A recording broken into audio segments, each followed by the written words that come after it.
So the question that was submitted is, given the potential for AI to automate certain customer success tasks, how can leaders ensure that human empathy and personal relationships remain at the core of the customer success strategy?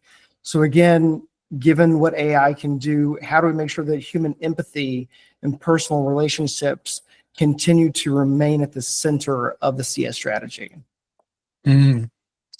Yeah, I think I'd like to think about AI as a co-pilot in anything that I can do independently of my role. And I think at the core of our roles, serving clients, understanding clients, delivering value, selling services, and so on, is the human connection. It all starts basically with a trust building effect. So that's the core. And that's something we want to protect as well, right? So we want to make sure we focus on that. And with AI, we can actually focus even more on this, because all these tasks that have been, not very nice because it took up so many time, they can be taken out or taken over by AI. We can outsource this to our co-pilot. Our co-pilot next to us, will give us more information than we ever had to nurture our conversation and our relationship. So for me, AI is the biggest supporter actually of nurturing this.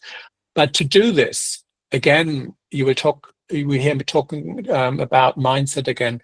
It is important that CS leaders come in and position AI solutions like exact that, and enable you to then focus on your connections, and enable you then to revisit your segmentation, your book of business, and to refocus on what really is important, because that enables your brain, your heart, your ability to be a human being and to build the trust. Because if you don't do this, and that will stay, then you will not proceed when it comes to building compound revenue, keeping this client for longer, and so on and so on. So that's quite important. So yeah, the co-pilot next to you, I think this is a great way of doing it. But obviously have an eye on him or her, because AI is not always right. So yeah.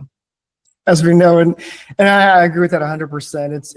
It is interesting, and I went down the same thought process when I saw the question beforehand as well.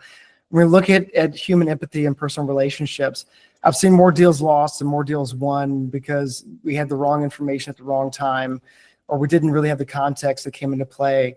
If you think about a great example I had and I thought about yesterday is just movies, right, or TV shows. There's so many times where I got excited because a new TV show is coming out, or a new movie is coming out, and all of a sudden, for example, Thomas would say, "Oh, it's awful." I'd be, "What?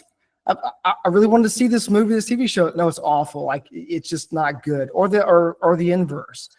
I thought something was not good, and someone, you hear 5 or 6 people talk about how great this show is or how great this movie is, and you're like, "Okay, well, let me go see it." We have 200,000 years of evolution built around social nurturing and trust in relationships. That's not going to go away with AI.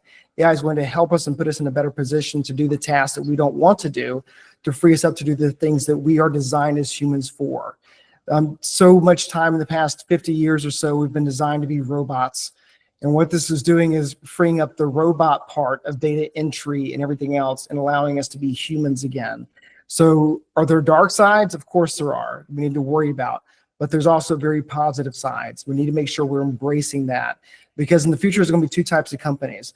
Companies that did not embrace AI and are no longer in business, or companies that embrace AI very well and they are thought leaders, if you will. So there's always a balancing act with that.